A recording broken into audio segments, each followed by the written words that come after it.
ಸೋನಂ ವಾಂಗ್ಚುಕ್ ದೊಡ್ಡ ರಿಲೀಫ್ ಹೈಕೋರ್ಟ್ನಲ್ಲಿ ನಡೆದಿದೆ. ದೆಹಲಿಯ ಜಂತರ್ ಮಂತರ್ನಲ್ಲಿ ಸುದೀರ್ಘವಾಗಿ ಉಪವಾಸ ಸತ್ಯಾಗ್ರಹ ನಡೆಸಿ ಆರೋಗ್ಯ ಹದಗೆಟ್ಟಿದ್ದ ಪ್ರಸಿದ್ಧ ಲಡಾಖಿ ಪರಿಸರ ಮತ್ತು ಶಿಕ್ಷಣ ಕಾರ್ಯಕರ್ತ ಸೋನಂ ವಾಂಗ್ಚುಕ್ ಅವರಿಗೆ ದೆಹಲಿ ಹೈಕೋರ್ಟ್ ಮಹತ್ವದ ರಿಲೀಫ್ ನೀಡಿದೆ.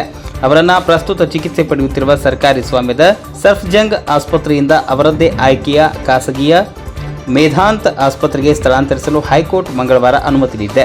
ಉಪವಾಸ ಸತ್ಯಾಗ್ರಹದ ಕಾರಣ ವಾಂಗ್ಚುಕ್ ಅವರ ಆರೋಗ್ಯ ಸ್ಥಿತಿ ಏರುಪೇರಾಗಿದ್ದರಿಂದ ಅವರನ್ನು ಸಫ್ಜಂಗ್ ಆಸ್ಪತ್ರೆಗೆ ದಾಖಲಿಸಲಾಗಿತ್ತು. ಆದರೆ ಅವರಿಗೆ ಖಾಸಗಿ ಆಸ್ಪತ್ರೆಯಲ್ಲಿ ಉತ್ತಮ ಚಿಕಿತ್ಸೆ ಅಗತ್ಯವಿದೆ ಎಂದು ಕೋರಿ ಅವರ ಪತ್ನಿ ಗೀತಾಂಜಲಿ ಜೆ ಆಂಗ್ಮೋ ಅವರು ನ್ಯಾಯಾಲಯದ ಮೊರೆ ಹೋಗಿದ್ದರು. ನ್ಯಾಯಾಲಯದ ನಿರ್ದೇಶನಗಳು ಅರ್ಜಿಯನ್ನು ವಿಚಾರಣೆ ನಡೆಸಿದ ಪೀಠವು ಸೋನಂ ವಾಂಗ್ಚುಕ್ ಅವರನ್ನು ಅವರ ಆಯ್ಕೆಯ ವೇದಾಂತ್ ಆಸ್ಪತ್ರೆಗೆ ತಕ್ಷಣ ದಾಖಲಿಸಬೇಕು, ಸಫ್ಜಂಗ್ ಆಸ್ಪತ್ರೆಯಲ್ಲಿ ಮಾಡಲಾದ ಎಲ್ಲ ಚಿಕಿತ್ಸಾ ವಿವರ ವರದಿಗಳನ್ನು ಮತ್ತು ಮೆಡಿಕಲ್ ಹಿಸ್ಟರಿಯನ್ನು ವೇದಾಂತ ಆಸ್ಪತ್ರೆಗೆ ಹಸ್ತಾಂತರಿಸಬೇಕು. ವಾಂಗ್ಚುಕ್ ಅವರಿಗೆ ವಿಶೇಷ ನಿಗಾ ವಹಿಸಿ ಚಿಕಿತ್ಸೆ ನೀಡಲು ವೇದಾಂತ್ ಆಸ್ಪತ್ರೆ ವೈದ್ಯರು ಪ್ರತ್ಯೇಕ ಸಮಿತಿಯನ್ನು ರಚಿಸಬೇಕು ಎಂದು ಸ್ಪಷ್ಟ ನಿರ್ದೇಶನ ನೀಡಿದೆ.